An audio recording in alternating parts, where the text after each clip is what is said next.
Villarreal, big show today. We're picking up the studio right here. Stand by.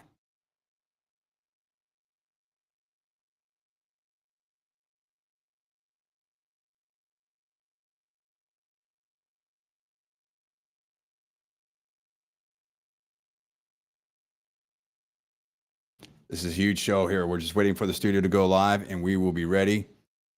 We will be ready. This is what a week. What a week. Unbelievable. Its management, staff, or advertisers. Welcome to the John Villarreal Show. Now, here's John. Hey, everybody, what's going on? What's going on? Newstalk 1040 a.m. It is the John D. Villarreal Show. I was off for a couple of weeks, had a little moving, had a little different things going on. But wow, what my daughter Janera is over here on the side over here. So you may hear that. I am babysitting with her, if you will. Who knows? Maybe she's babysitting me. What are we doing as a country? Are we babysitting a president? What's happening here? It's been a couple weeks. But it may have well have been a lifetime. It's unbelievable. Even my little daughter was checking out the debate between President Trump and President Biden. And oh my goodness. I mean, we're going to cover so much ground today. It's not even funny. I posted something real time on my LinkedIn. Okay. And I went through the whole thing, and I'd be, hard pressed if not most, perhaps even close to all of that. And I took a strong position, a strong take, if you will, right after the debate. And people, oh wait. And look, that's why you have to tune into this show, because I'm a political expert. I'm a super genius. We have the receipts. It's not about me in this show. There's so much going on here. David Sachs, Chamath, the All In podcast, Jason Calacanis, liberal Jason Calacanis, in my opinion. No disrespect, Jason, has said he cannot vote for Biden after this. Hollywood's melting down. Joe Scarborough. I mean, you see the 180 on Joe Scarborough. We've had all these clips. Elon Musk is just going on X. He's just going, just really ramping it up about how people were saying, President Biden was sharp as attack. And now it's, and now people are talking about a brokered convention. Like this is so crazy. The voters have voted. I mean, me, Rain Man, David Sachs, and me are on the same page. I love David Sachs. I mean, that guy went to Chicago Law School. I almost went to Chicago Law School. It was down to Chicago and Stanford and Berkeley. Ended up going to Berkeley. Doesn't matter about that. But David Sachs, a graduate of Chicago Law School, great law school. Berkeley, great law school. Stanford. And he said what I've said, which is the voters have voted. Like you're not like redoing this thing. You don't get to just switch. Oh, so wait a minute. We're talking about the threats to democracy and stuff like that. The voters have voted in the primary, and you think you're just going to switch this out because of one bad debate performance? But what about Dr. Jill Biden? Okay. She doesn't seem to want to, in my opinion, go anywhere. She's telling Joe that he did great. You answered all the questions. I mean, this is such a mess. I don't even mean to be laughing. You have to laugh or else you'd cry. This is our president. We're living through this. And Janelle, what's going on over here? You can't. Okay, what do you want to say? You can't say too much over here. You can wave and stuff like that. Come here over here. Come here just for a second. I'm taking a huge broadcast risk right now. You watched the debate, Janelle, between President Trump and President Biden. You are the cutest little girl in the world. What were you surprised about President Biden? What do you think about Trump? We got a thumbs up for Trump. That's what we got to go. Okay. Now, the point of it is this. The point of it is, let's just go to this right now. I'm not going to be able to, I'm not going to be able to show the screen. I'm going to have to read it, which won't make any difference for our Newstalk 1040 audience. But usually I'd have the screen. I'm a little bit behind because I've got so many things going on. I've got people calling me. I mean, it doesn't matter because there's so much news going on. There is so much news going on. It's insane. But I'm going to speak about, what did I tell you? I mean, let's go to that. What have I been telling you about this whole scenario? Where we're at with the election, where we're at with the Democrats. Elon Musk, I love this. I love his little avatar and stuff like that on X. The guy's got 188.4 million followers. He's got his pay package for Tesla.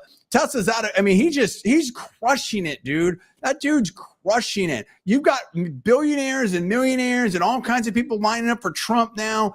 Amber Rose, Elon Musk. I mean, we've got so many different things lining up. I'm just going to tell you what I said. Okay. I'm just going to tell you what I said. Oh, that's cool. One of my contacts just became head of innovation professor at University of Chicago Law School. That's fantastic.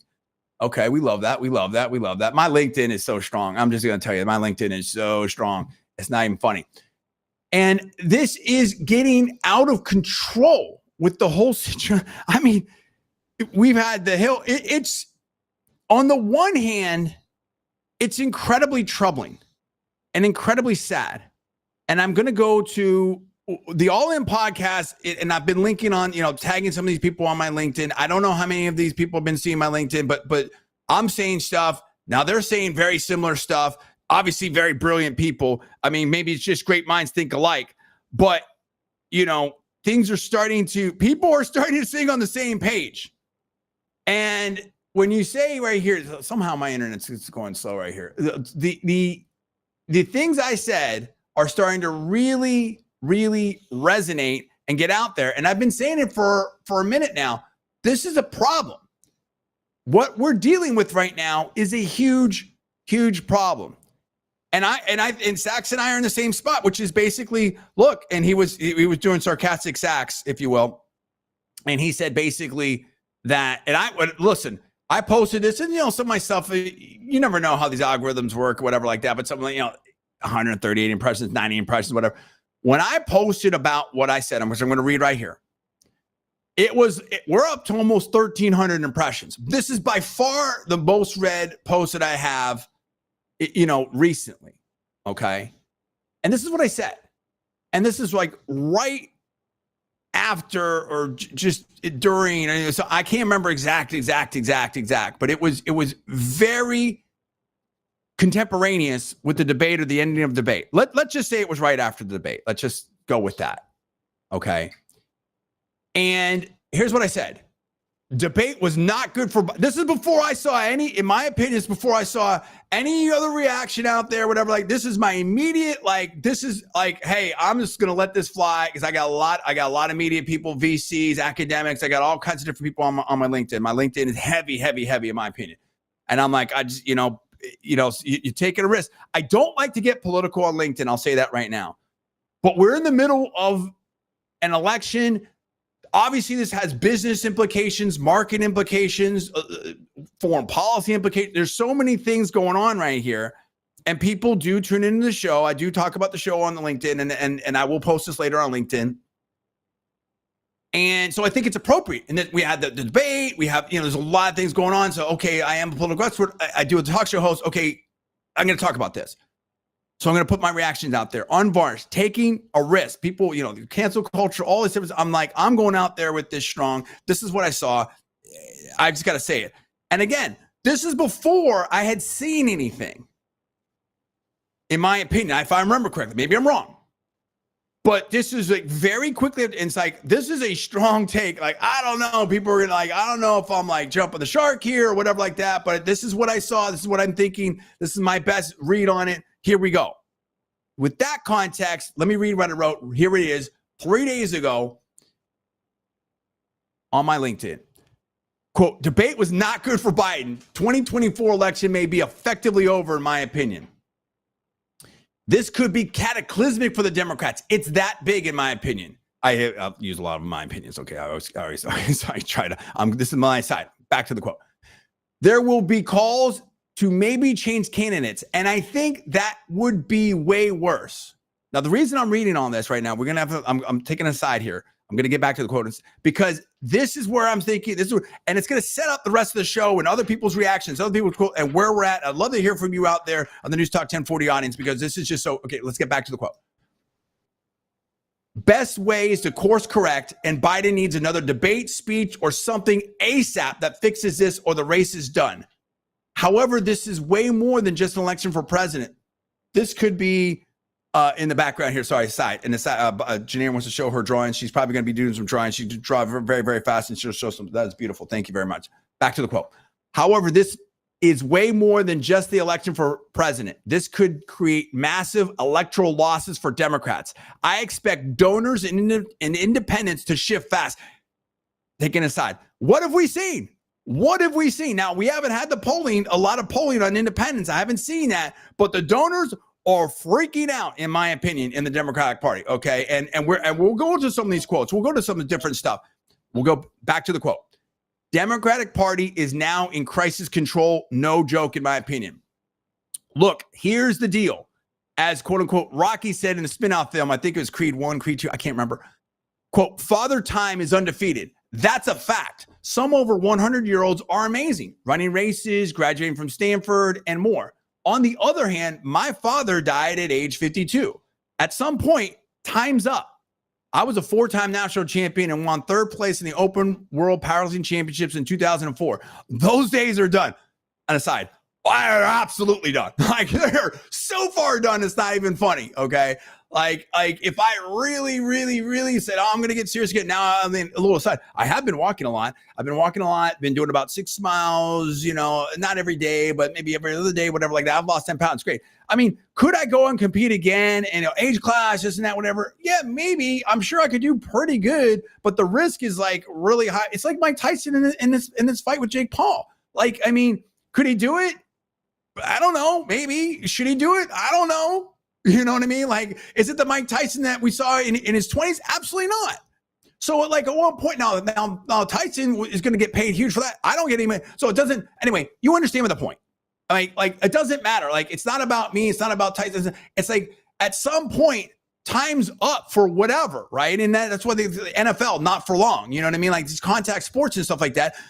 Being a president is no joke. We'll get to that in a second. Back to the quote. Those days are done. I'll never lift those weights again.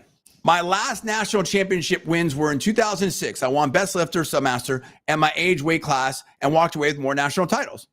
It was great. I mean, it's fantastic. I went on top. But I was in. I'm going to side for the quote right now.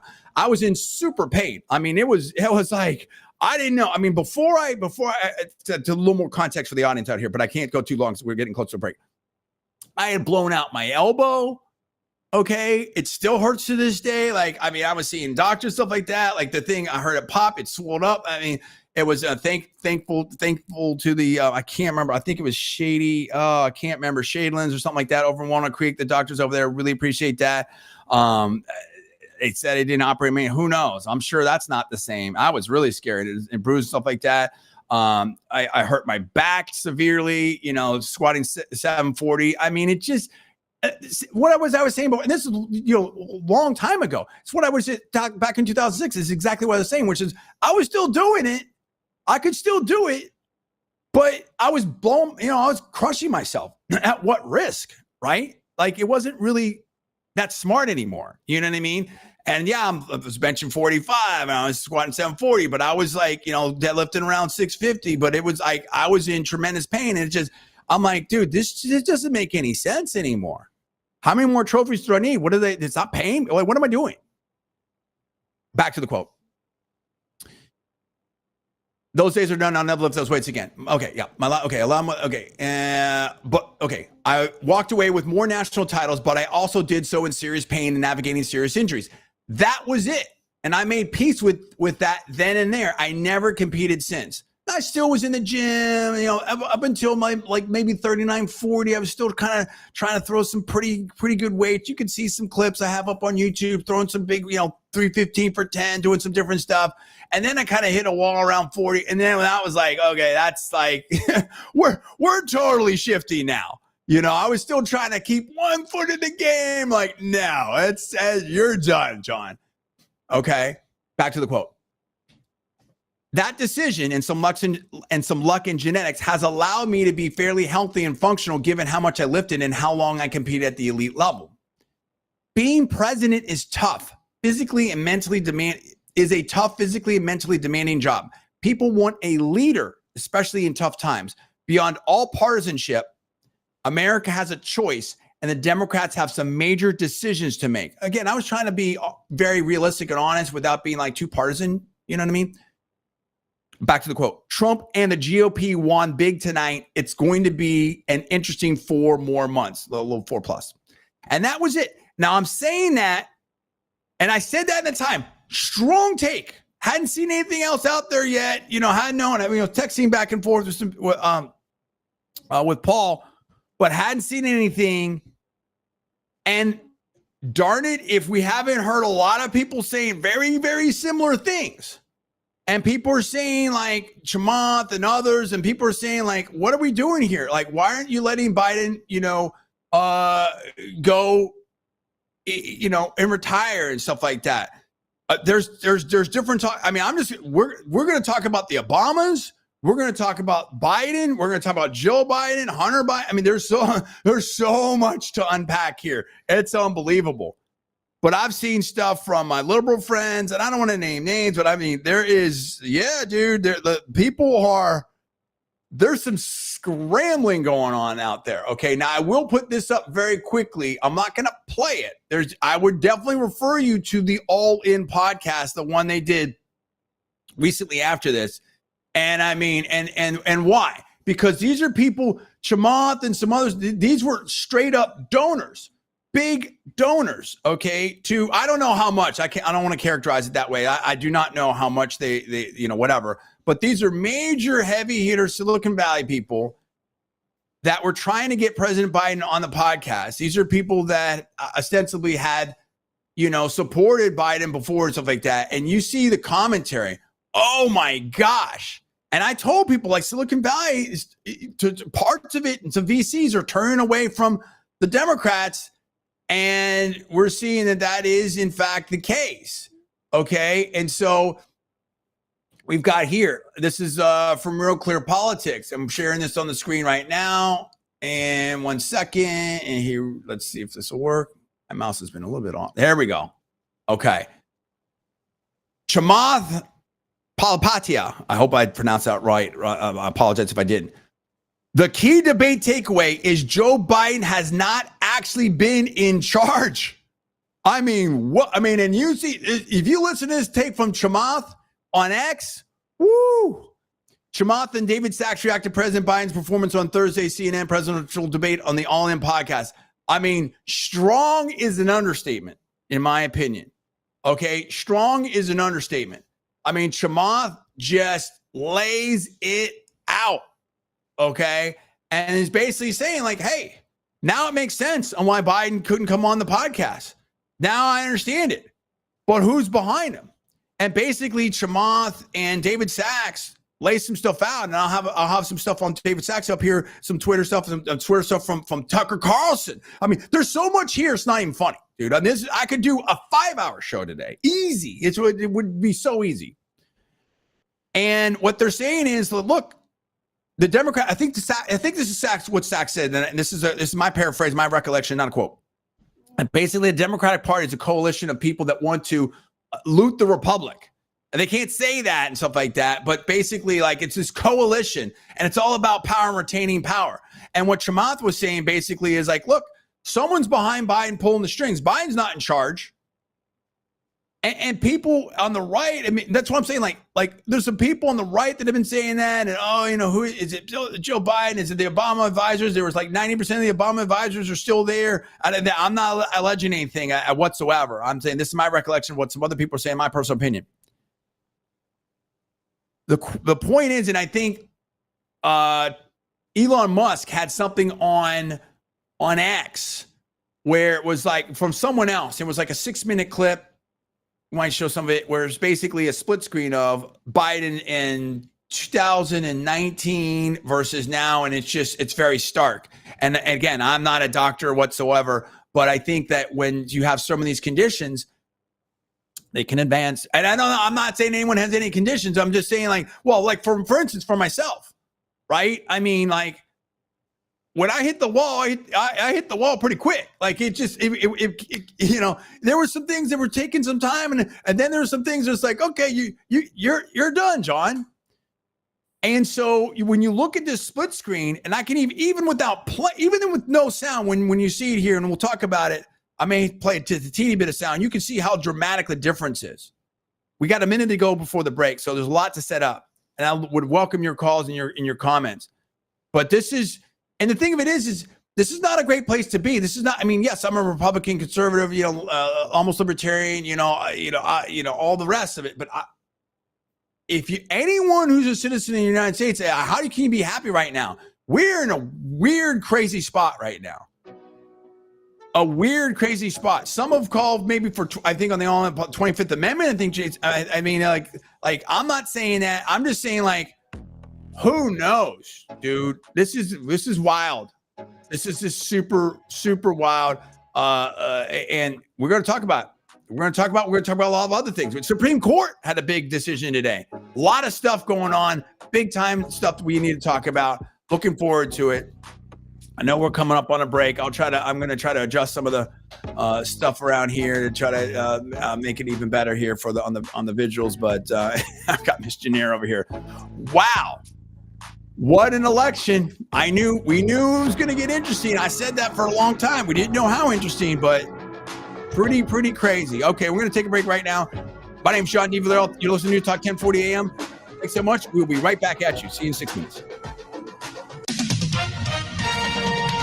With SRN News, I'm John Scott. In a historic ruling, the Supreme Court said, for the first time, former presidents can be shielded from prosecution for at least some of what they do in the Oval Office. Democrats have accused former President Trump of plotting to overturn the 2020 election results. Prosecutors say they intend to retry Karen Reed on charges she killed her Boston police officer boyfriend by striking him with her SUV. The judge declared a mistrial today after jurors were unable to reach a verdict following a 2-month trial. And a Texas court has set an execution date for Robert Robertson, who was sentenced to death for killing his 2-year-old daughter. Stocks finished higher, the Dow up 50 points, the Nasdaq gained 146, the S&P 500 added 14. This is SRN News. They're Trump's most diehard fans in the front row at every Trump rally.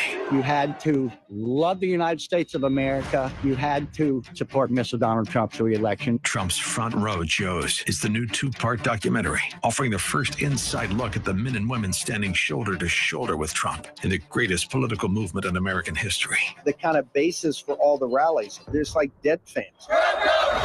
Like-minded people following their hero all around the country, exhausting their bank accounts, camping out for days in the freezing cold and scorching heat to support Trump's re-election and make America great again. The Front Row Joes are very successful, incredible people. Trump's Front Row Joes, from executive producer Sean Spicer, former White House press secretary and communications director for President Donald J. Trump. Friendships I've made over the years as a Front Row Joe, it's probably the best part of it. Don't miss Trump's Front Row Joes. Watch it now. Go to salemnow.com. salemnow.com. Individual Newstalk 1040. News, talk, and information. It's a little bit of everything. When you want it. A lot of news. At the top and bottom of every hour. Informative. Everything that's going on. News coverage. Talk about the issues that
What's going on? It's me, John D. Villarreal, here on the John D. Villarreal radio show here on Newstalk 1040 a.m.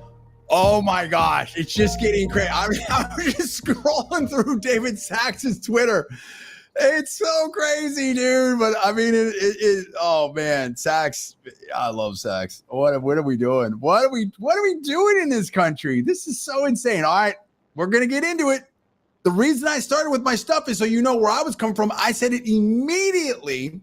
And I'm the political expert and the super genius and all that. And I'm telling you, and that was a strong take. And I'm like, oh man, I mean, what I'm doing, I'm like, I know people are going to cancel me. They're going to think I've jumped the shark, but I just had to say what I was seeing, what I was feeling and all that. I mean, that was my best take. But I was right.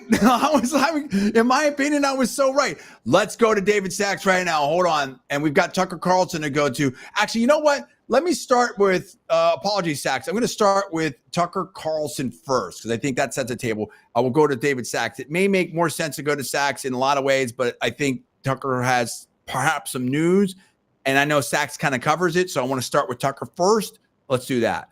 Okay, Tucker Carlson here on X today, okay? So let's look at this right here, and let's go right here. There we go. Tucker Carlson on X, quote, from an unusually good source, Obama's tweet supporting Joe Biden was disingenuous. In private, Obama is telling people Biden can't win, and he is therefore in favor of an open convention. Oh my goodness. Obama will not say whom he supports, nor as of yesterday afternoon had he met personally with Biden to deliver the message. What's going on? That was your former vice president, President Obama. It's very interesting. Tucker goes on. Relations between the Obamas and Bidens have never been warm. At times, they've been hostile. I've got an article. I've got some other reporting to talk to you about that. Back to Tucker's quote. But they've recently deteriorated further, mostly due to Jill Biden. In the hours and days after the debate, she kept her husband cloistered away from anyone who might convince him to drop out. Jill Biden is the driving force behind her husband's re-election campaign, just as she was in 2020, when other members of the family, including Biden's sister Val, considered him too impaired to run. The next generation of potential Democratic candidates understands all this as an opportunity, and they're circling, particularly Gretchen Whitmer, who is promoting herself aggressively. That was Tucker Carlson at 3:46 a.m. July 1st. It has over 6.2 million views. I'm actually, if I refresh it, I'm sure it has more than that. That is devastating. I mean, this is completely devastating. This is what I'm talking about. The you know, to say the emperor has no clothes. I mean, dude, I don't know what analogies to use at this point. This is so insane because now you are seeing it and you are seeing, for lack of a better word, a Matrix-like red pill moment like you've never seen before in many respects, because people are waking up that had no idea. I mean, even like Chamath, Calacanis, I mean, you know, I'm blanking for that. I apologize. You know, the very smart, very super successful biotech guy, you know, on All In. I'll remember in a second. That are like, wait a minute, like people are seeing, for lack of a better word, how the sausage is made, if you will. They're seeing the curtain is being pulled, Wizard of Oz style, on the Democratic Party, and it's not looking great. And you know, again, people like, I mean, and Sachs. Well, let's go to Sachs. I mean, I don't know where to start with Sachs because there's just so much there. But he's basically just excoriating people in the media, maybe people on MSNBC and stuff that have said, you know, sharp as attack. Elon Musk is crushing people crushing people. There's a 6-minute clip of 3 months ago, Scarborough. Not only is he sharp, best I've ever seen. Now Scarborough. I don't know. Oh, right. And what people and what the All In podcast said, whenever, it's not that the Democrat, you can't do this 180 that fast. It's because the reason why you do a 180, it's not like nobody knew. Okay. I mean, some of these reporters, they cover Biden every day. They might go to meetings of whatever. The reason why there's such a whiplash on, what it reminds me of? It reminds me, and again, I'm not making any claims or casting any aspersions or anything like that, but it reminds me of the Me Too movement type of stuff. Where you had people that had worked with someone on air for who knows how long. I'm so shocked. I never knew anything. Okay, maybe you didn't. You've only worked for the person 20 years, 10 years, 5 years, whatever it is. You didn't know it. You knew nothing. Nobody had any idea about this person in Hollywood or this person on a network show. No clue. Never, no reports from any interns, you never heard anything. You never saw anything. You didn't see him at a party. No comments. You're shocked. Completely shocked. Totally shocked.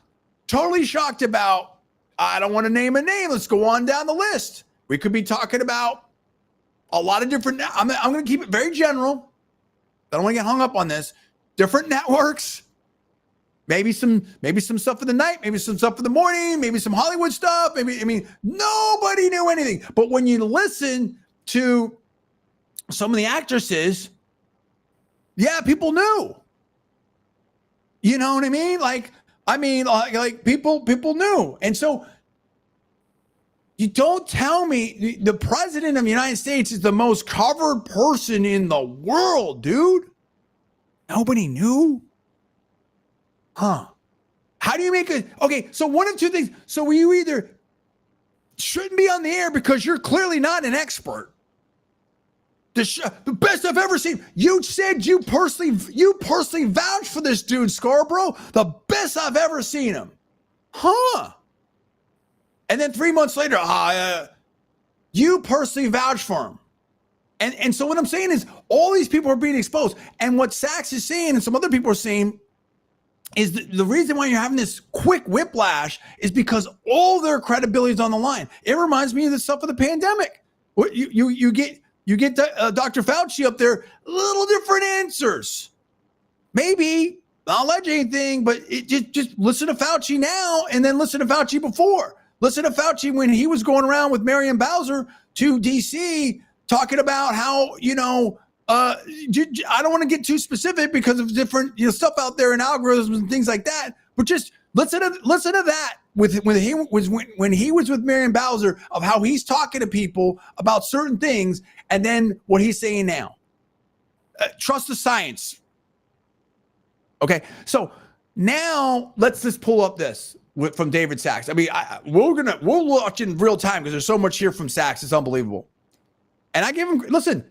I will say this about Sachs, Calican, great podcast, dude. One of the smartest, it just takes me back to the real Silicon Valley. This is the real Silicon Valley, okay? Elon Musk, stuff like that. Not this, and Calic, I got to be careful what I say. I got to be careful what I say here. I got to be careful what I say, Janir, but I'm going to say it anyway. At one point, Calicanis, who's liberal, dude, who's, in my opinion, at one point, Calicanis makes a comment about, I can't remember where it was. I think they were talking about AI and stuff. And they did the first half-ish was about the Biden debate, this and that, whatever. Then they got into AI and innovation and regulation, and it kind of spilled into some different things. And then they wanted to get into this Friedberg. Yeah, they wanted to get into Friedberg's Newstalk and stuff like that. And it totally was the one that's really good you won't let us invest in. And so anyway, at one point, it was just an offhand comment. it was just an offhand comment, but it was something to the, I can't remember the full context, but it was something to the, I was on my walk. It was something to the effect of, yeah, this is Calacanis. It's not me. I'm just making a comment. This is my paraphrase, not a direct quote, whatever like that. I would refer you to the All In podcast, but it was something to the effect of, it's like taking the DEI team from the former DEI team from Twitter and having them start a new Twitter.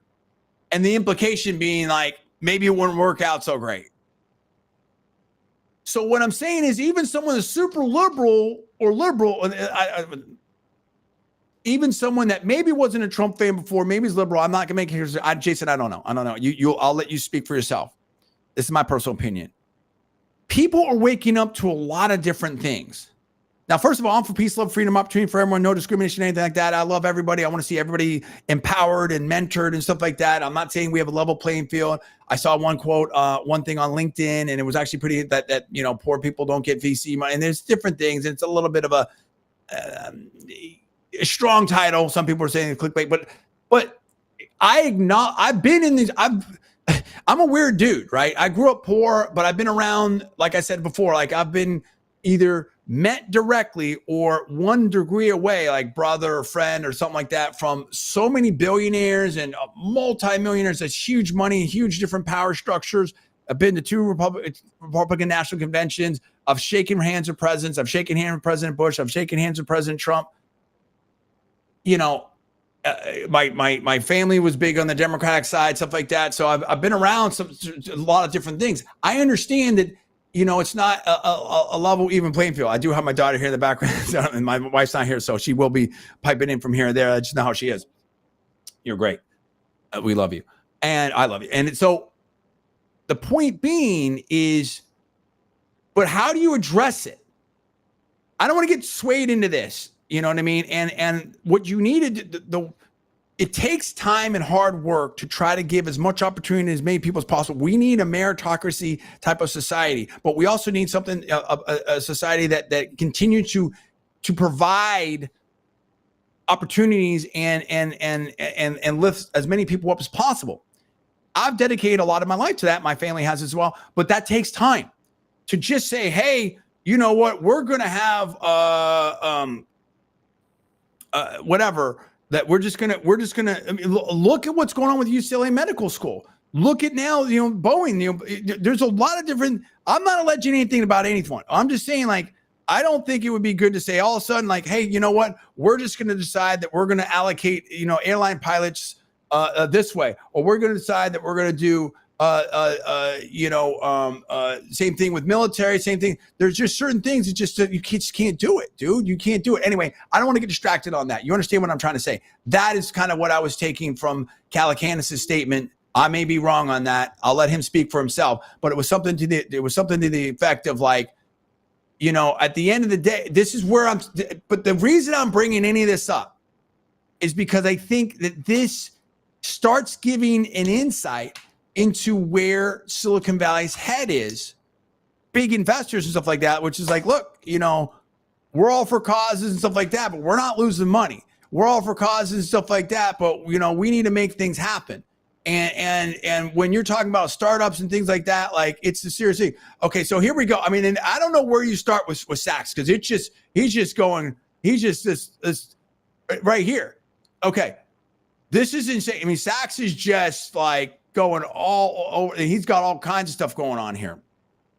June 30th, David Sachs, the Democrats' insurrection against Joe Biden. Okay. And this is, I think this is worthy of talking about here. David Sachs, and this is from 12:57 p.m., June 30th, 2024. The Democratic Party operatives and their allies in the MSM are engaged in a full-scale insurrection to prevent the certification of President Biden as the Democratic nominee, even though he won all the necessary votes in 50 state primary elections. This attempt at election interference is not motivated by a sudden discovery of Biden's cognitive impairment, about which they've known, hidden, and gaslit for years, but rather by the fact that Biden is down in the polls and they're likely to lose. They call this, quote unquote, preserving democracy, but what they really mean is preserving their own power. As Balaez has pointed out, democracy means permanent rule by the Democratic Party just as communism meant permanent rule by the Communist Party. Wow. I mean, you're talking strong words here. David Sachs, Rain Man, David Sachs. In the name of democracy, this cast of party operatives has also sought to censor true speech on the internet, prosecute political opponents, and even remove the leading opponent's name from the ballot.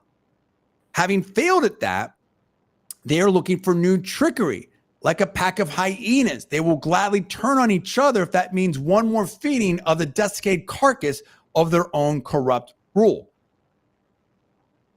Voters should punish this mendacity up and down the ticket in November. Okay, so you understand what I'm saying. Now it's making more sense of why I read my quote on LinkedIn first. I covered all of this type of stuff in generalities, right? Like I told them that this could be cataclysmic for the Democrat. I mean, do you understand how it's coming around now and how people think? I mean, you want to talk about a correct call. You want to talk about political expert. This is cataclysmic. Let's get back to David Sachs right here. This potentially, in my opinion, back to David Sachs. This pack of liars knew about the president's dangerous infirmity and covered it up until the lie could be sustained no more. People this hungry for power should never be entrusted with it. The framers' vision of American democracy was citizen leaders who would return back to their communities and businesses, not permanent rule by a corrupt party apparatus that undemocratically swaps out frontmen like avatars in a video game. There is only one way to restore true democracy as the founders intended. Vote out this entire pack of liars in November. Wow. Strong comments from David Sachs. Now you can see he goes on. He's got all kinds of different things here. Behind the curtain, Biden oligarchy will decide fate by Mike Allen, Jim Vanderheim from Axios. And then Sachs is commenting, wait, what? MSM is now just flat out admitting that American presidency is the front for an oligarchy? I mean, Sachs is just crushing people here. You know, David Plouffe said Biden will stay in the race and needs to do, quote, a lot more interviews, even in unfriendly places. What did I say? That they had to course correct me. Everything I've been saying. What did I say, dude? I mean, this is why you have to tune in. I mean, listen, I get a little, speak fast all the time, but I'm telling you, I'm on point here. We, the All In Paul, agree. We've already interviewed real Donald Trump and Robert Kennedy. We look forward to having POTUS on too. That would be amazing. Oh my gosh, I would love to see that. That would be amazing, having President Biden on the All In podcast. He should do it. I mean, what do you have to lose at this point, President Biden? I would do that. Anyway, he goes on. I respect Reid Hoffman more for sticking by the president than these other tech poobahs from shivving him in the back. You knew his condition long ago and made a calculated decision to ignore it because you thought it was in your interest. You made your bed, now sleep in it. David Sachs, June 30th. Now, he talks about here, this is from Kane Koa the Great, right? The New York Times reports a group of Silicon Valley mega donors, including Ron Conway. I know Ron. What's up, Ron? I don't know. I mean, from Band of Angels, I believe, if I'm correct on that. Maybe I'm wrong. I don't know. I apologize if I'm wrong about that, Ron.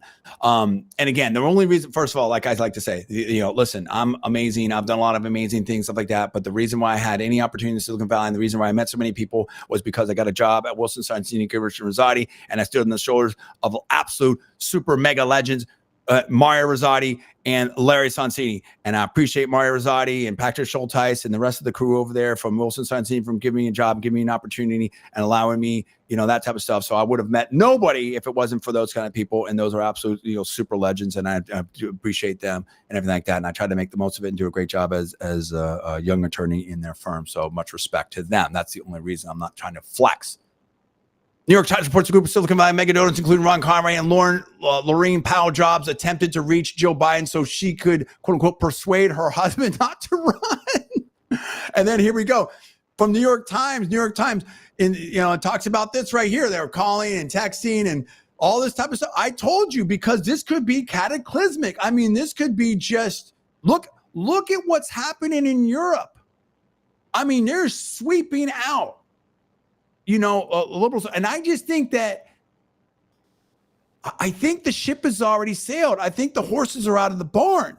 I don't think you can unsee what you've already seen. I think it's not just this. This is what people have to understand. It's not just this. This is an accumulation of so many things with the pandemic, with the overreaction of bureaucrats. You look at the Chevron, just, not the Chevron, but the, pushing back on the Chevron stuff in the Supreme Court. I can't remember what the court case is. There's so many Supreme Court. Even this Supreme Court, and thank you, President Trump, for that, has really stepped up in so many ways, so many ways, this Supreme Court. And said that, no, we elected officials. Voters are in charge, not bureaucrats. And I think that people are seeing worldwide, like what we've all lived through with, whether it was the attacks on freedom. There's so many different things for the last 5 years, economy, inflation, war, and people are just like, enough of this. They don't want it.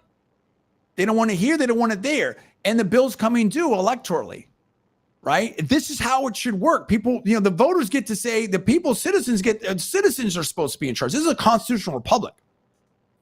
There's just so much here. And then Sachs Sachs is all over it. He's talking about different things.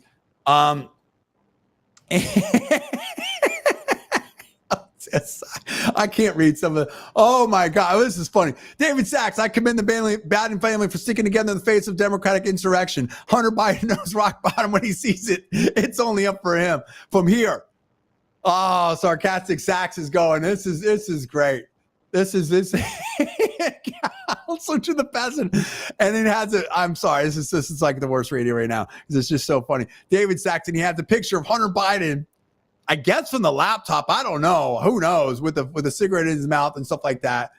Okay, so here, this is the one here. And this is from Matt Fale 17 hours ago. And it's about a 6-minute thing. And you can see it right here. It's saying sharp as attack. And it's showing a visual. And it shows from the debate. And it basically has underneath that some audio from people, in the media, that were saying, oh, Biden's the best. He's so sharp. And just the visual alone is just so like, wow. Okay. David Freeberg, yes. Mark Andreessen, yes. And so he talks about different things. And then Sachs, responsible for Biden's debate performance, campaign advisors, moderators, inadequate fact checking, camera angles and makeup, lateness of the hour, over preparation, opponent's talent for lying for its own integrity, not responsible, senility. Okay. I mean, this is what I'm saying. Watch the media get on board. This is what I'm talking about. Like it's over, dude. It's just over. I mean, Obama versus Biden, New York Times versus MSNBC, crying celebrities 3 hours ago, David Sachs, crying celebrities, panic tech donors, government operators pointing fingers at each other. Enjoy it while it lasts. They will eventually get back in lockstep with each other at your expense. That's what I'm talking about. This is a scramble right now. This is crazy, dude. Joe is taking a lot of heat for keeping Biden in the race, quote unquote, elder abuse. But this is undoubtedly what Joe wants too. Not saying it's the best for the country, but this is my honest political assessment. I agree. I've been saying that for a long time. There's other stuff we have to cover too. I mean, it's unbelievable. This is so much to go here. We'll cover this. We'll cover some more. We have to take a break here in a second. I know we're coming up on the time right now. But wow. Wow. This is unbelievable. It's just, there's so much more to cover here. And then we're going to spin it forward. We're going to get into the Obamas. We're going to get into that. We're going to get into the economy. It's going to be a 5-hour show. It's unbelievable. Hey, this is the John D. Villarreal radio show here on Newstalk 1040 AM. Also live on Rumble, YouTube, X, Facebook. We'll be reposted later on LinkedIn. Sometimes you hate being right. I was right. We're going to talk about it. So much more to talk about. John D. Villarreal radio show here on Newstalk 1040. See you in 6 minutes.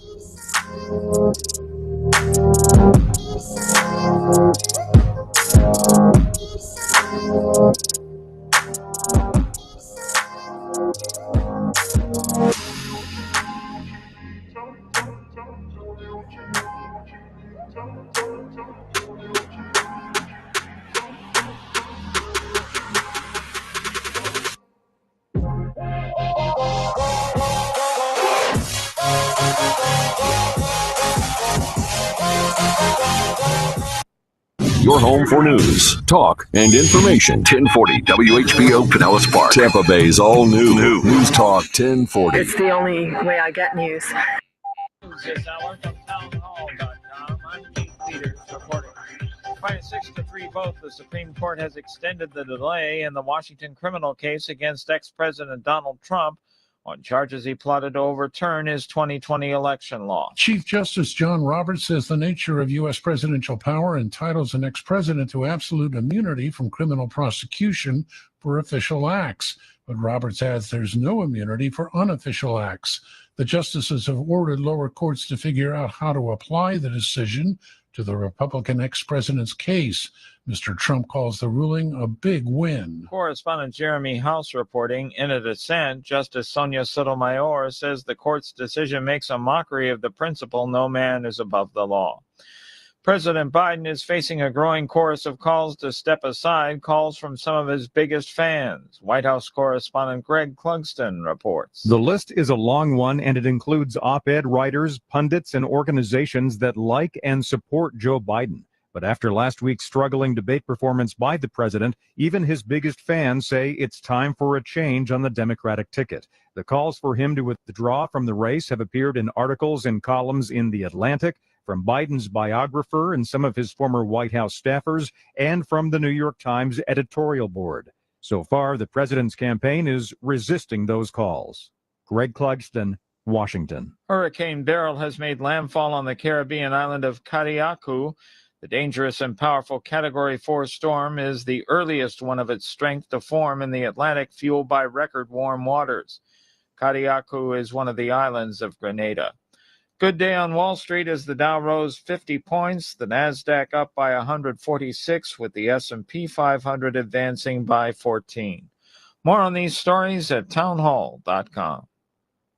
This is a special alert to all Americans who own a vehicle with less than 200,000 miles with an auto warranty about to expire or with no warranty coverage at all. Due to a decline in the economy, CarShield is announcing a low-cost month-to-month vehicle protection plan that is now available to the public to save any driver out-of-pocket expenses on future auto repairs. Call now to find out how you can pay almost nothing for covered auto repairs. Yes, you heard that correctly. Pay almost nothing for covered auto repairs. An open phone line has been established for all drivers to call for a free quick quote. Call 800-355-4107 now. Drivers who are covered will not have to pay for covered repairs again. This protection plan is at an all-time low. Additionally, drivers who activate this vehicle protection today will also receive free roadside assistance, free towing, and car rental options at no additional cost. Call us for your free quick quote today. 800-355-4107. That's 800-355-4107. What do you have to lose? Call 800-355-4107. Again, 800-355-4107.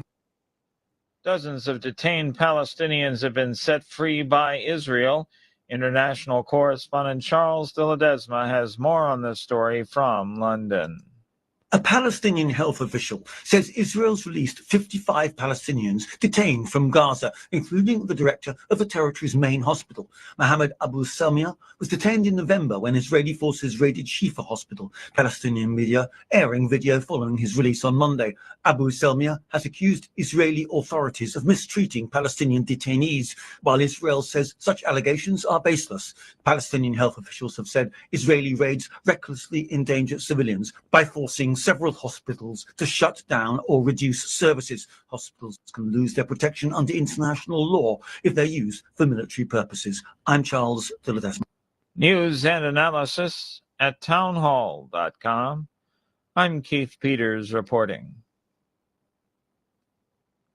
There have been some injuries in an escalator mishap at a Major League Baseball game. 11 people have been hurt when an escalator malfunctioned at American Family Field in Milwaukee following a game between the Brewers and Chicago Cubs. A team spokesman says 6 people were hospitalized, 5 others treated at the ballpark. The escalator's malfunction resulted in a, quote, increased downward speed. Officials are investigating. Jason Walker reporting. A Florida judge released the transcripts of a 2006 grand jury investigation that looked into sex trafficking and rape allegations made against wealthy and infamous financier Jeffrey Epstein. A circuit judge's release Monday afternoon of the approximately 150 pages came as a surprise. Governor Ron DeSantis had signed a bill in February allowing their release. More on these stories available at townhall.com. Newstalk 1040 Tampa Bay weather forecast. And good afternoon. I'm meteorologist Alan Archer. Newstalk 1040 WHBO's Weather Center forecast.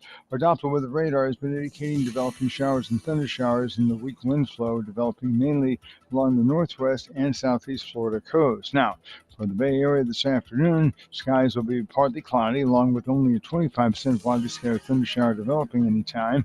They'll move slowly, randomly, a high 91, while a 10% early this evening, a low of 79. Tomorrow, let's check out partly sunny skies. There's a 45% better chance of afternoon and evening storms, a high temperature at 93 to be followed then on Wednesday with a 50% chance of storms mainly in the afternoon with a high 93 at Newstalk 1040 WHBO. My doctor told me my cholesterol is borderline, so I took control with Garlic Healthy Cholesterol Formula. Garlic helps maintain healthy cholesterol safely and naturally. I'm taking charge of my cholesterol with Garlic Healthy Cholesterol Formula. Use as directed. Many attorneys you see on TV don't even live in Tampa. And if you think the lawyer you see will be working on your case, think again. Catania and Catania. Big enough to take on Wall Street. Small enough to take your call. Offices Tampa, non-attorney spokesman.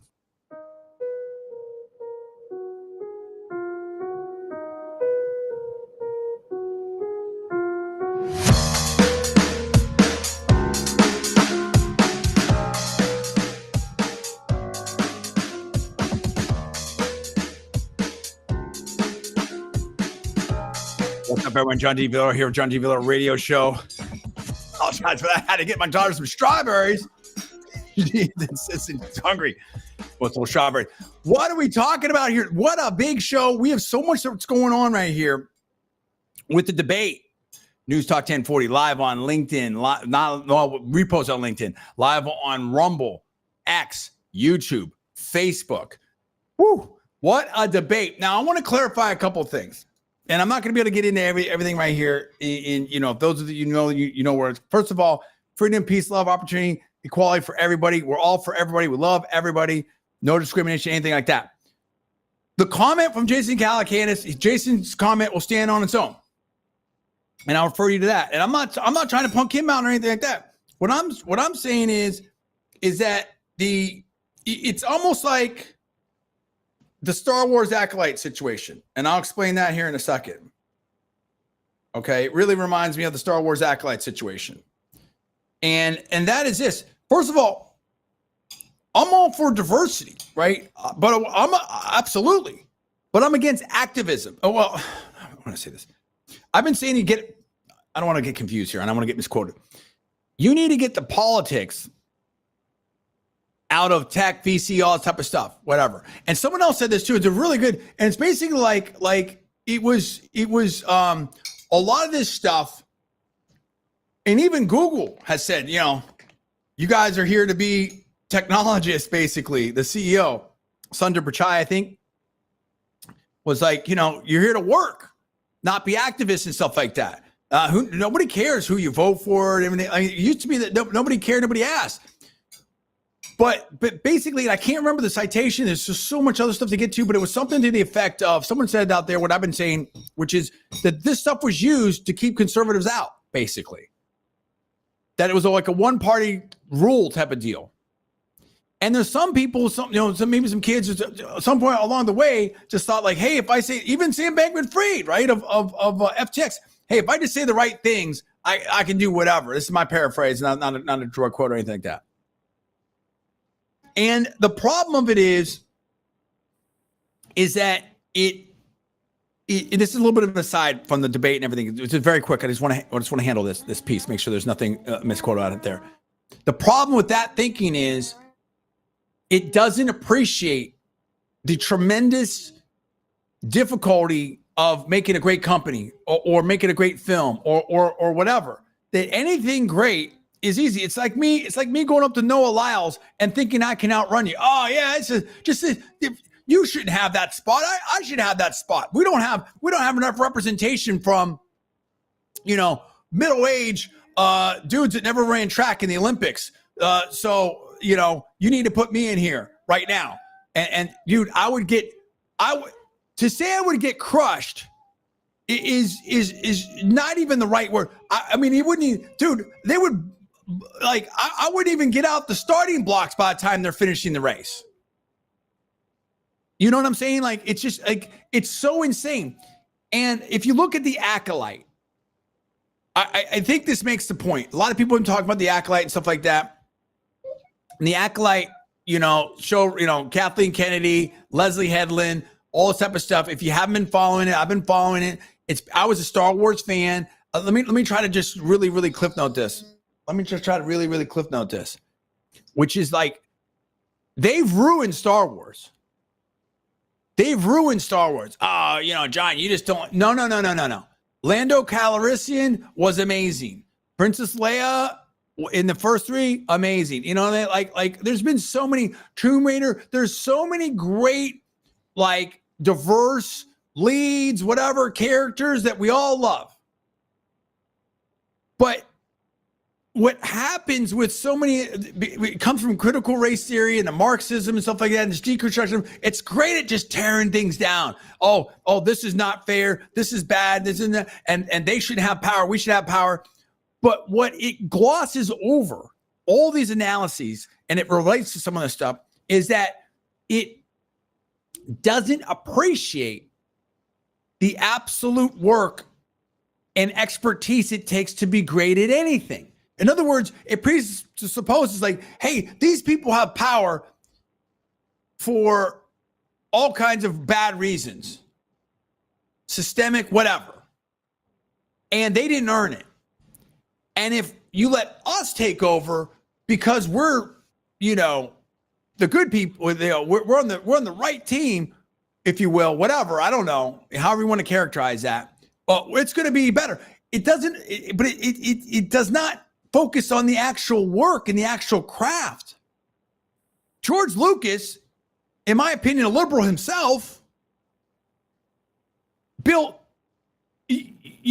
took a long time working on these stories with great writers, would bring in Joseph Campbell, the journey of the hero, the myths, the hero with 1,000 faces. These are timeless stories, timeless meanings. Not only that, but it had great special effects. He had great sound. THX was innovating and revolutionizing the sound industry, going up against Dolby. The same with ILM, Industrial Light and Magic, with the effects, was doing cutting edge stuff. So had great story writing, had incredible scores, music, had cutting edge effects, great sound. That's what made great stories, along with great actors, Harrison Ford and Billy D. Williams and the rest of them.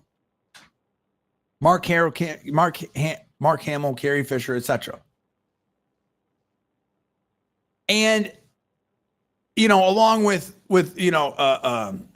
some of the legends out there, right?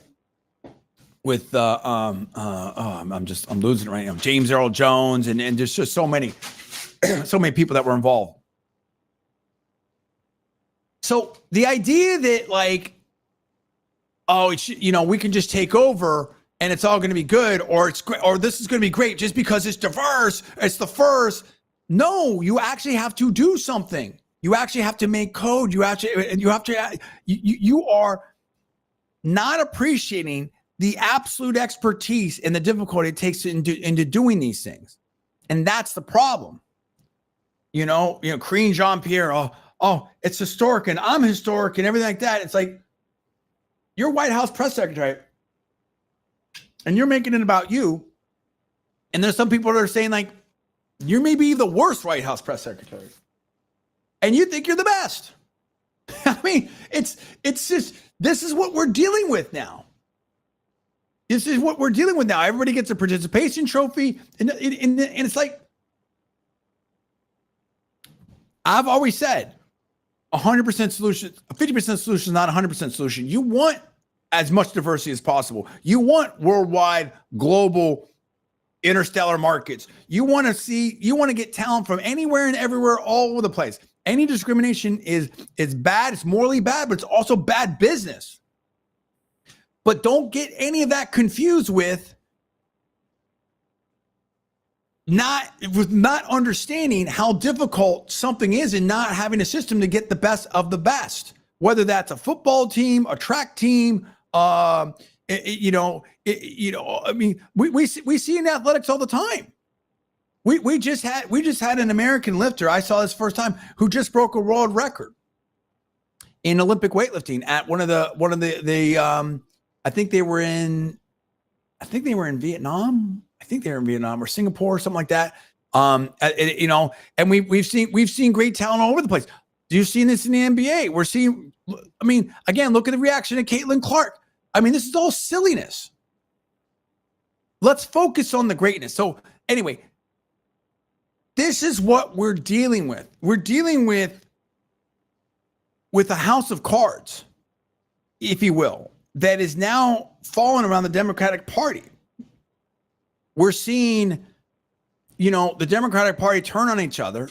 The MSM. I mean, it's just. I agree with Sachs. At some point, they're going to pull it together, whatever, like that. Because I mean, at the end of the day, this is about power.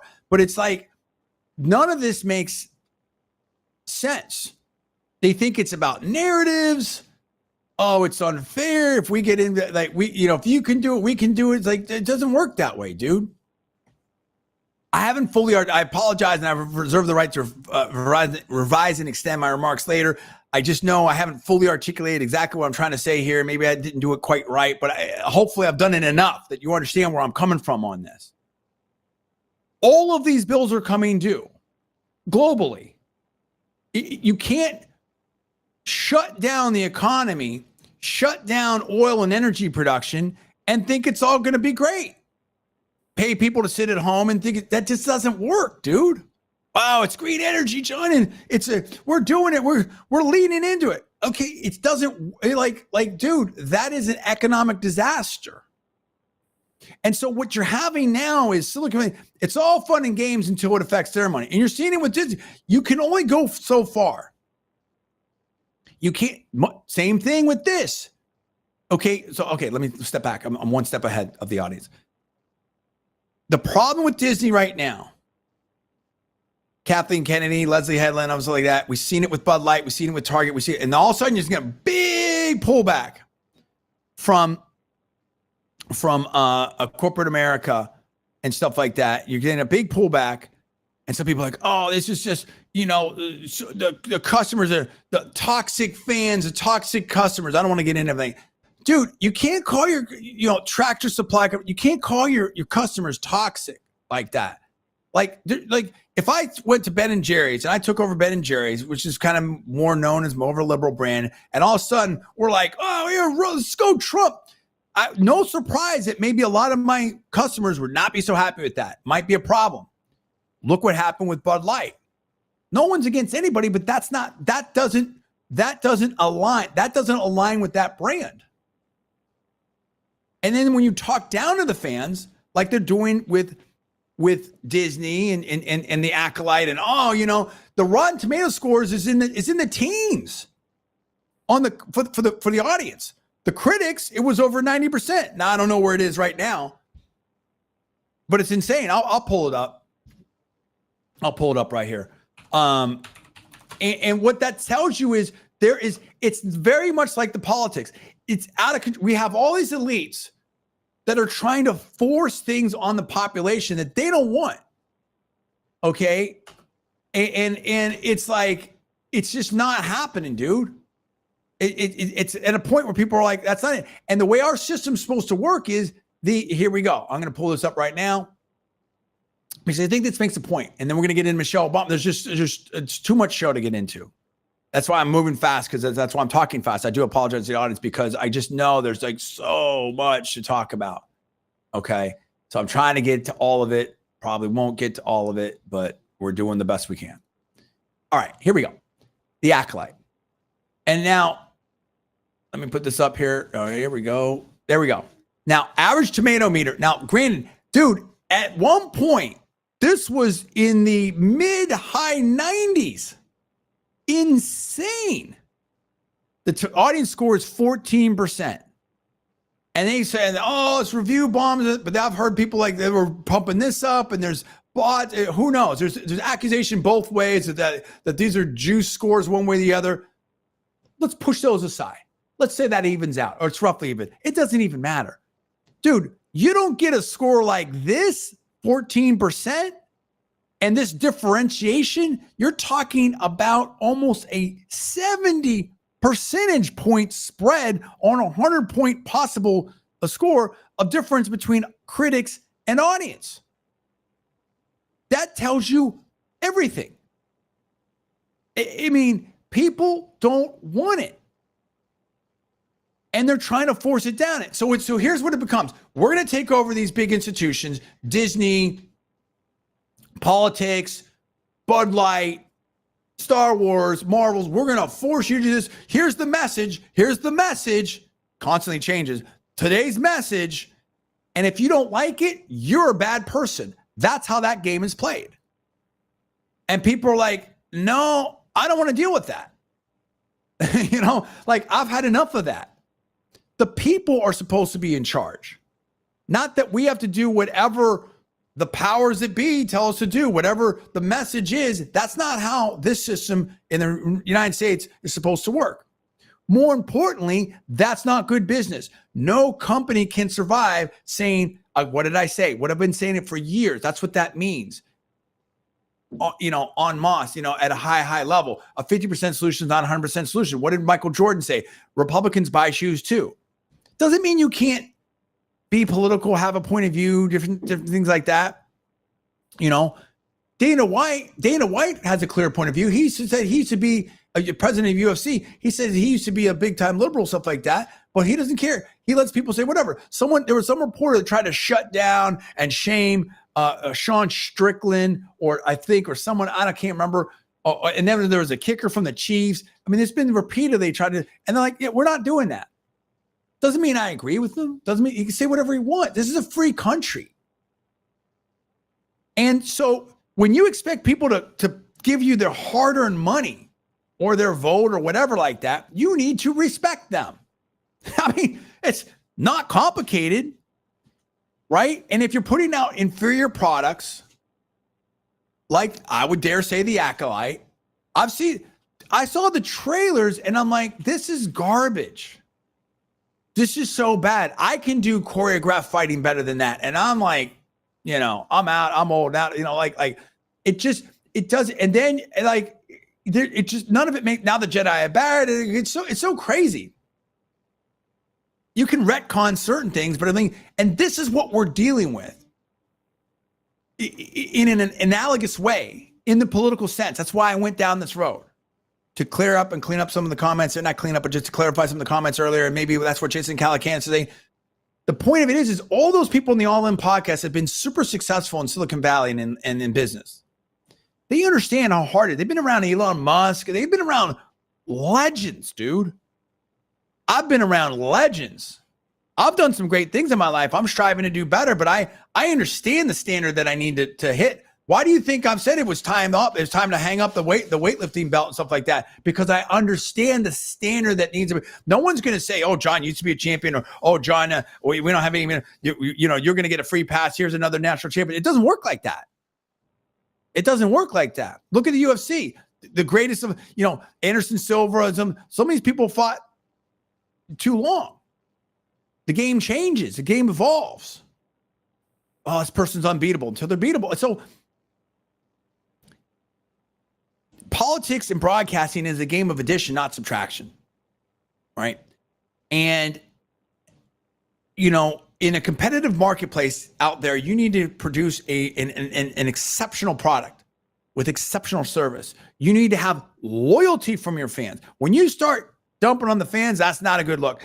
Similarly, I think that if you look at, Biden's administration, we've got KJP that a lot of people, we talked about that before, the press secretary, a lot of people were like, reportedly Anita Dunn and some others were trying to get her out. She didn't want to leave. There's political problems there. Reportedly, I don't know if that's true or not. There were some reports out there, New York Post, and others. We went over that and another stuff.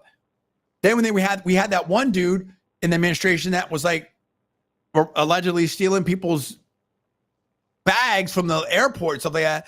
Buttigieg, Vice President Harris. I mean, you go on down the list. We have people that they trot up there to Capitol Hill for oversight.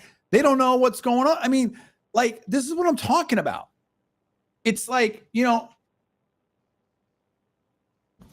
doing the job is more than saying I'm the first, whatever. You got to do the job. You got to do the job. You know what I mean? And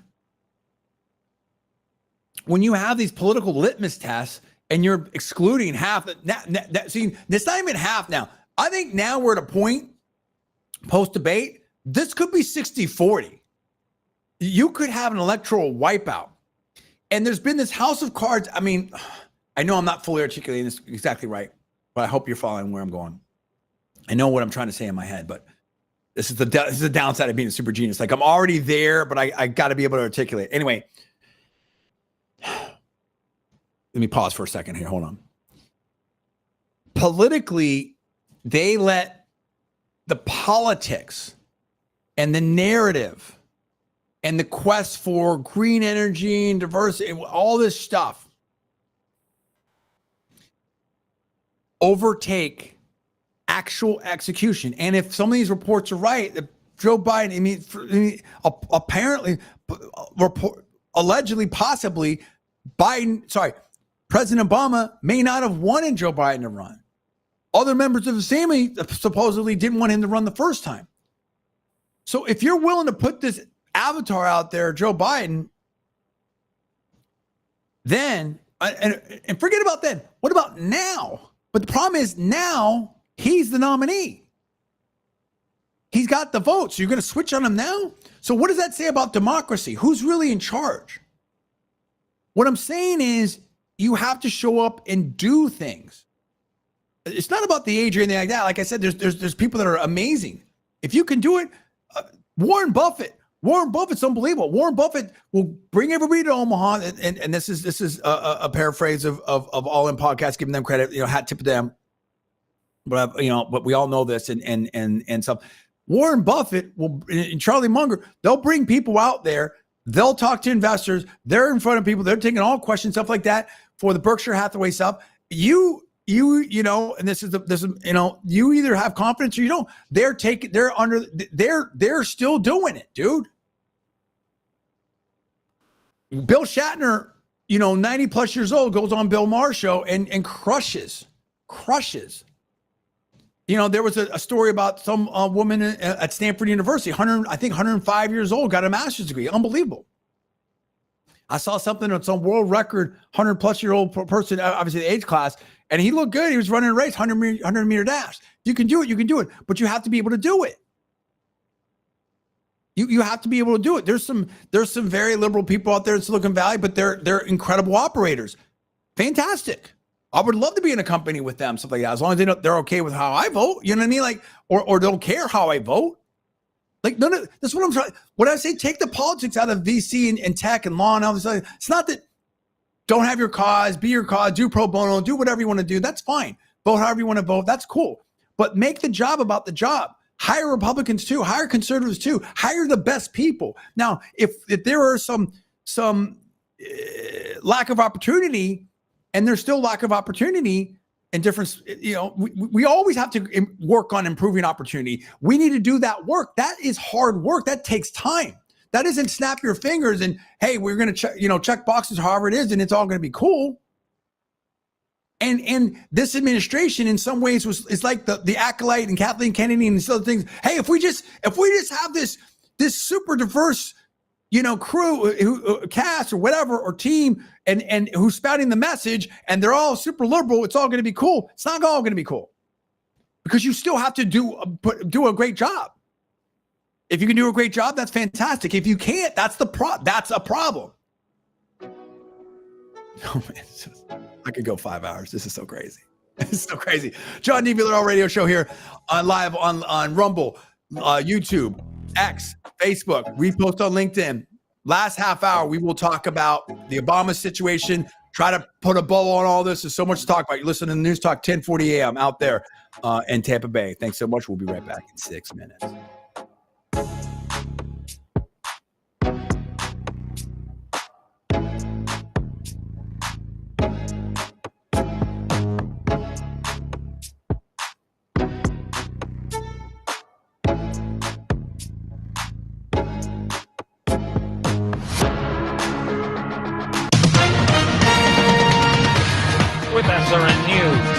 Keith Peters reporting the Supreme Court has ruled for the first time that former presidents have broad immunity from criminal prosecution for official acts. The court on Monday extended the delay in the Washington criminal case against ex-President Donald Trump on charges he plotted to overturn his 2020 election loss. There's little chance Trump could be tried before the November election. Victims of Hamas's October 7th attack on Israel are suing Iran, Syria, and North Korea, saying their governments supplied the militants with money, weapons, and know-how needed to carry out the assault that precipitated Israel's ongoing war in Gaza. The lawsuit was filed in a U.S. court on Monday.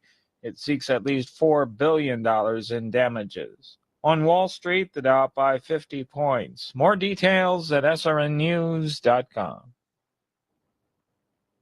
They're Trump's most diehard fans in the front row at every Trump rally. You had to love the United States of America. You had to support Mr. Donald Trump's re-election. Trump's Front Row Joes is the new two-part documentary offering the first inside look at the men and women standing shoulder to shoulder with Trump in the greatest political movement in American history. The kind of basis for all the rallies, there's like dead fans.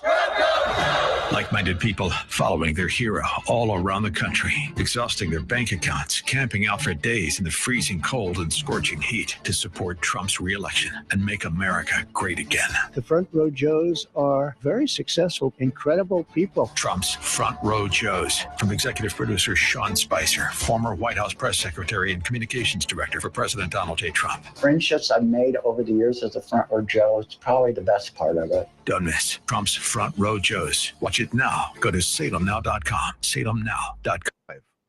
Individuals and business. Newstalk 1040, Tampa Bay weather forecast. And good afternoon. I'm meteorologist Alan Archer. Newstalk 1040, WHBO's Weather Center forecast. Our Doppler weather radar has been indicating developing showers and thunder showers in the weak wind flow, developing mainly along the northwest and southeast Florida coast. Now, for the Bay Area this afternoon, skies will be partly cloudy, along with only a 25% widely scattered thunder shower developing anytime. They'll move slowly, randomly, a high 91, while a 10% early this evening.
What's going on, everybody? John D. Villar Show here on the News Talk 1040 air, News Talk 1040 AM, live on Rumble, Facebook, X, YouTube.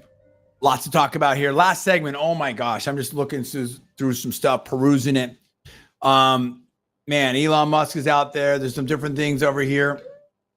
My daughter Janair is in the background, no doubt about it. Now, here we go. Now, we have to talk about a lot of things. We've talked about a lot of things. Right here, this report, I don't know what to make of it. I'm going to put this up right now. Report.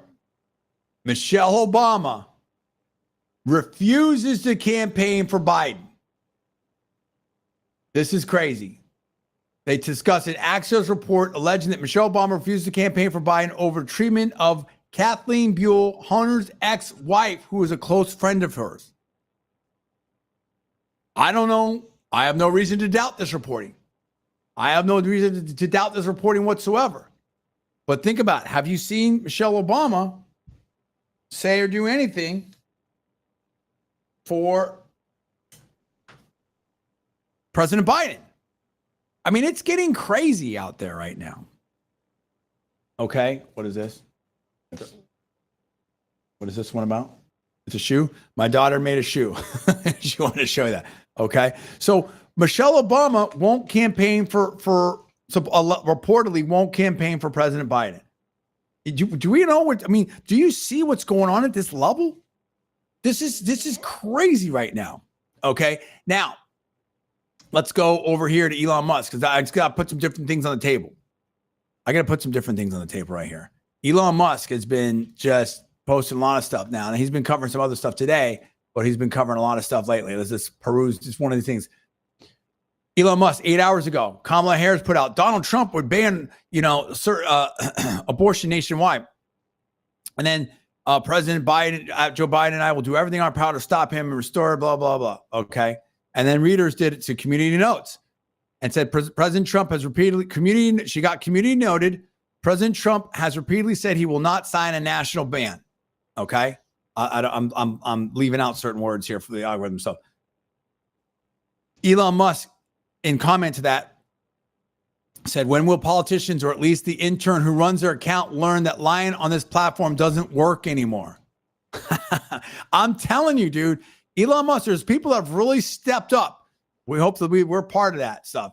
And Elon Musk also talked about right here 8 hours ago about sharp as attack. This is that Matt O'Farley video, the 6-minute video where they basically have the unline of the audio of the media talking about, oh, sharp as attack and how great Biden is.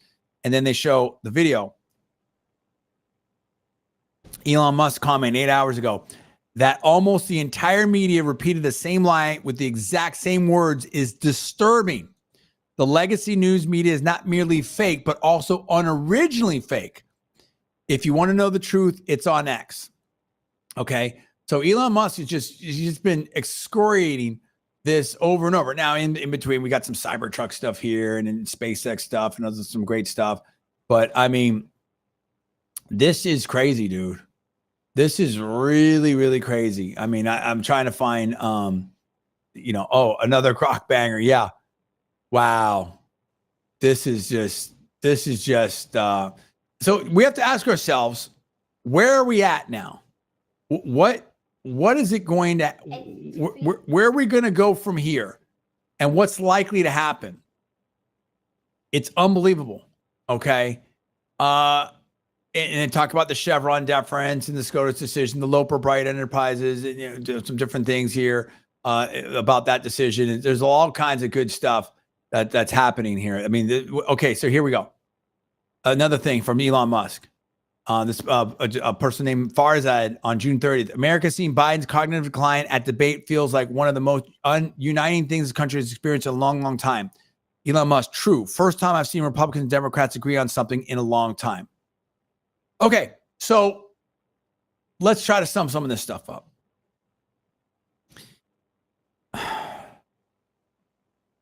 Look, I'm a super genius and political expert, and it's a little difficult to predict where we go from here because, I'm sorry. I did want to throw a couple other things in the mix here.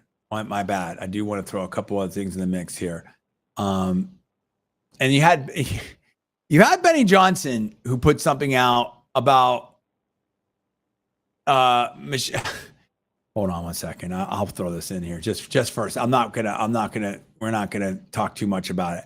But you had Michelle Obama from Benny Johnson walking into a store. This is Benny Johnson's headline, not mine. Michelle Obama walks into her store. Not one person recognized her. recognizes her. And, you know, it's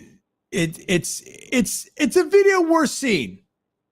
It's a video worth seeing. I'll say that. I don't know, you know, I think some of these things get overhyped on the internet, stuff like that, but it's like she's walking around like, oh, I'm gonna go undercover and stuff like that. It totally looks like her, and yet she has glasses on. Then the next one, she's got kind of see-through sunglasses. She's literally standing in front of her book. There's some dancing. She's signing her book. It's like, I don't know how undercover you want to be. It's very interesting, but I think and someone else said this. It's Benny Johnson, about like famous people, you know, when they stop being famous,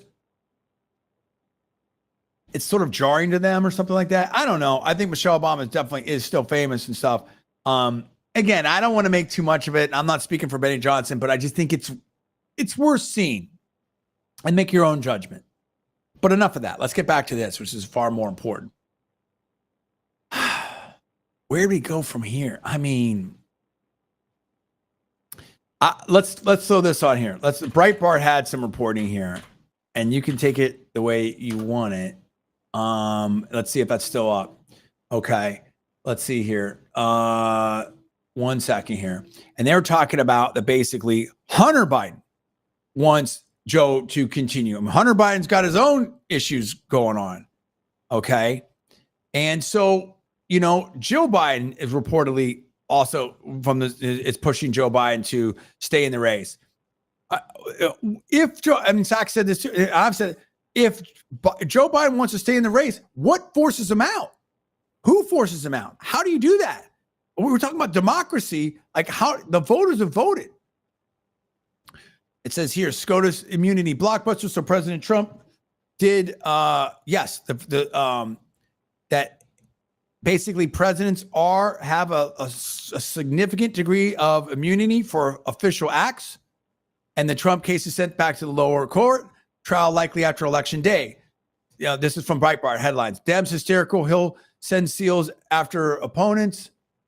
Oh my gosh. I mean, some of these, this is hyperbolic. And so there's a lot of stuff. So this is all responding to the Supreme Court ruling. That's huge. No doubt about it. But there was something here earlier, and I don't know if I missed it here. I believe there was something about report Biden PR blitz to remain de facto nominee. I mean, it's just a lot of stuff here. Okay. Mika Brzezinski, Biden does not need to go. His staff does. But I thought there was an article here somewhere, maybe I missed it, from Breitbart that basically Hunter Biden is wanting his dad to stay in the mix. Oh, here we go. Hold on. Here we go. Breitbart headline. Report, Hunter, one of the strongest voices urging Joe to remain in race. This is Breitbart. This is by Elizabeth Wiebel, June 30th. Okay. Hunter Biden was one of the strongest voices in the Biden family who reportedly encouraged President Joe Biden to remain in the presidential race after his performance at the presidential debate. President Joe Biden was previously reported to be meeting with several members of his family at Camp David, et cetera, et cetera. So there you go. I mean, what do you make of that? This is where we're at. I think Jen Psaki said what I said, which is, you know, who would replace him? I mean, it all sounds good. As bad as and David Sachs and some others in the All On podcast, it's like, look, you're going to throw this guy over because of what? What, a bad polling, one bad debate? You call this democracy? You're defending democracy? It's crazy. And Inchamath and some others, like, obviously some people have known about this for a very long time. And all of these things, they all come together. We have a country to run. We have companies to run. We have things to do. You know, this idea that, you know, we're going to lock down everybody forever and it's all going to work out and we can still have this super high standard of living. No, we're going to cut off all the oil and gas, everything like that, and we can still have low prices no supply to side inflation. We can all go jet setting, be digital nomads, stuff like that. It's not going to work. You need to make great movies. You need to make like you can make a movie that destroys all the lore and canon or TV series and upset the fans and battle with the fans, and it's all going to work out and everyone's going to watch you and you're going to make your 200 million plus back. No. And so now there are no good options. But what people don't understand is, as crazy as it is, well, I don't know where it is today because, I mean, things have changed dramatically, a whole new paradigm, a tectonic shift, everything like that. But prior to this, let's say 6 months ago, they tried to float the Gavin Newsom thing. It wasn't working, dude. I do think the Obamas and the Bidens don't like each other. I think there's different factions in the Democratic Party. There are questions about, you know,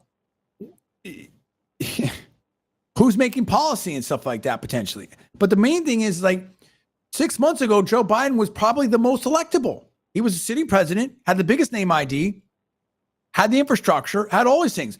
You're going to tell me you think Governor Gretchen Whitmer is electable at a national level? I don't know if she's electable again at a Michigan level.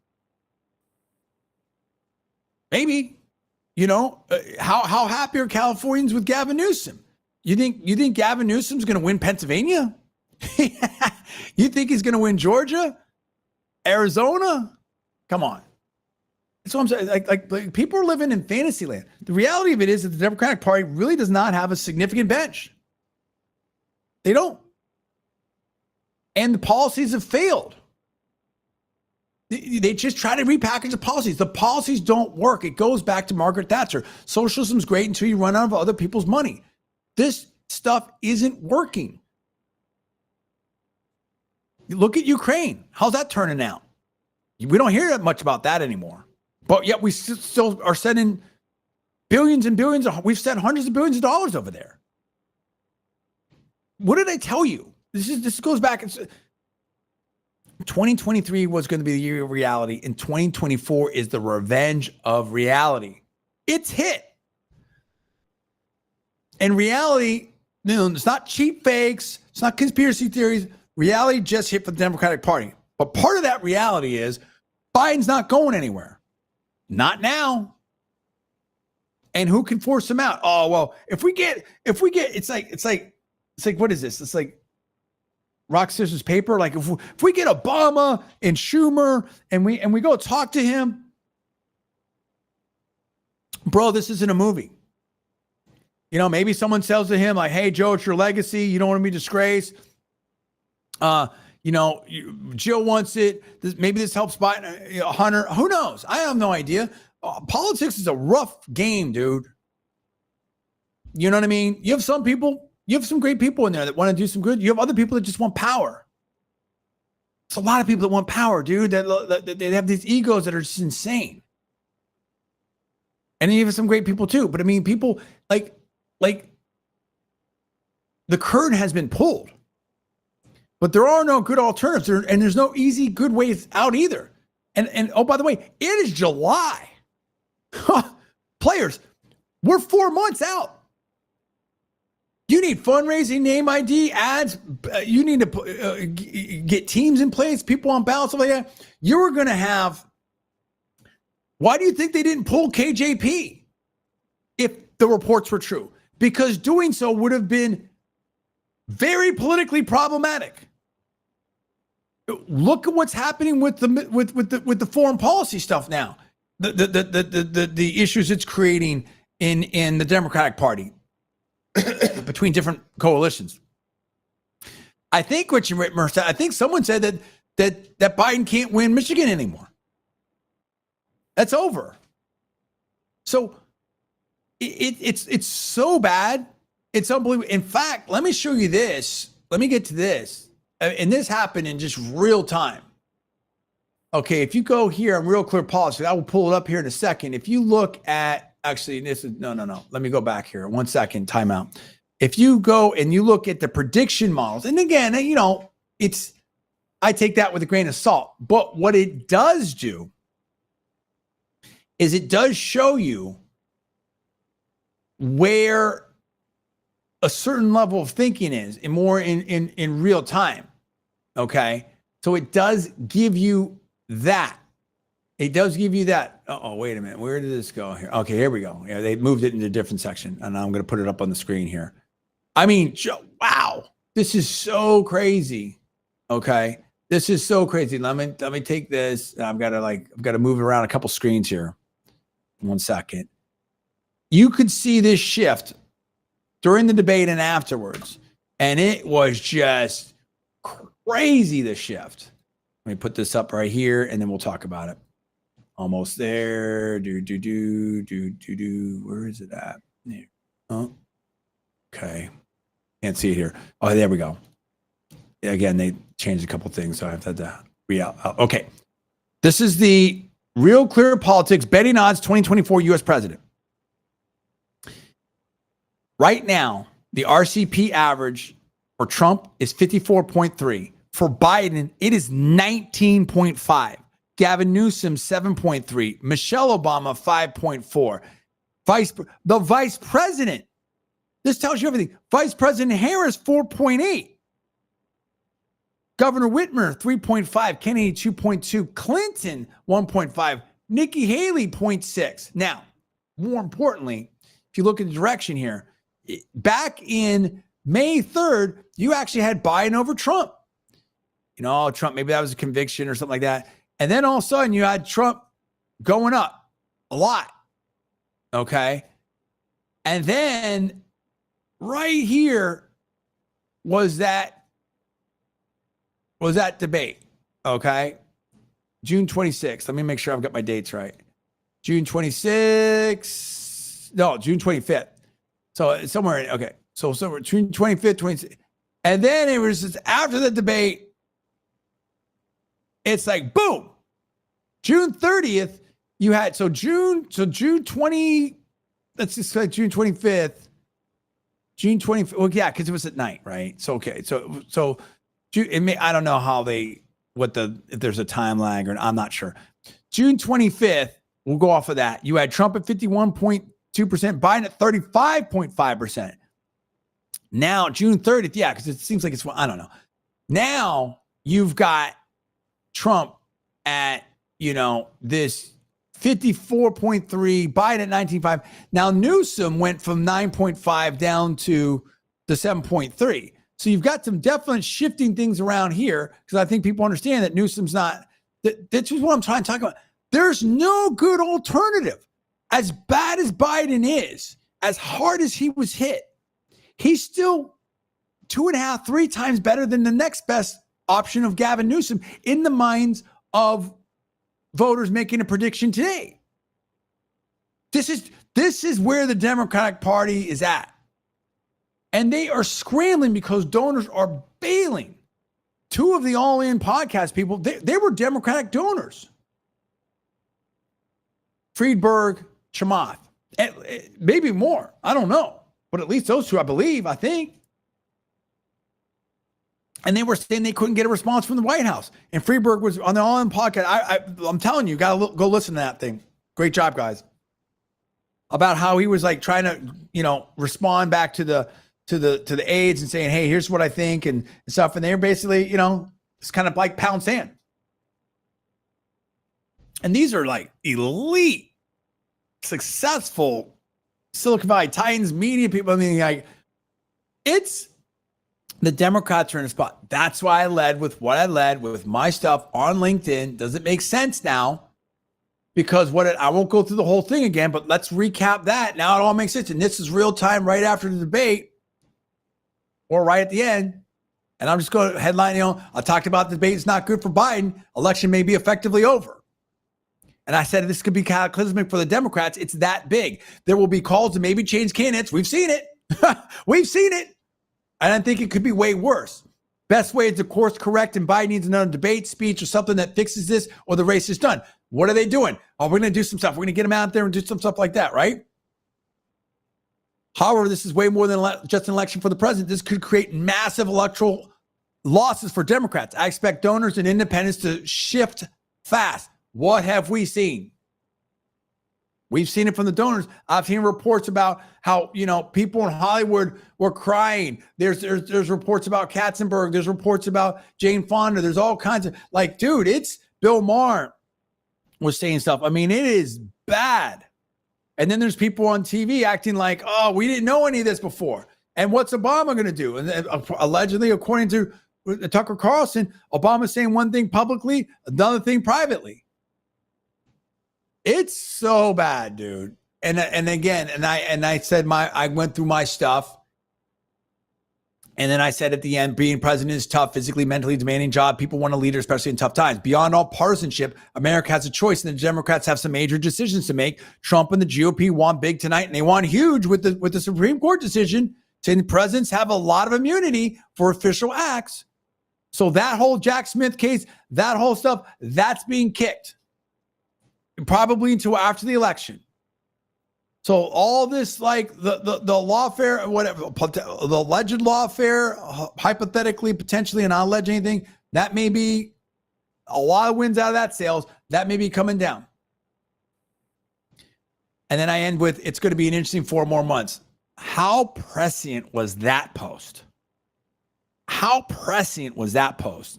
I'm telling you, that's why you listen to John D. Villarreal radio show. Crazy times, man. Crazy times. This is what we're dealing with. This is where we're at as a country.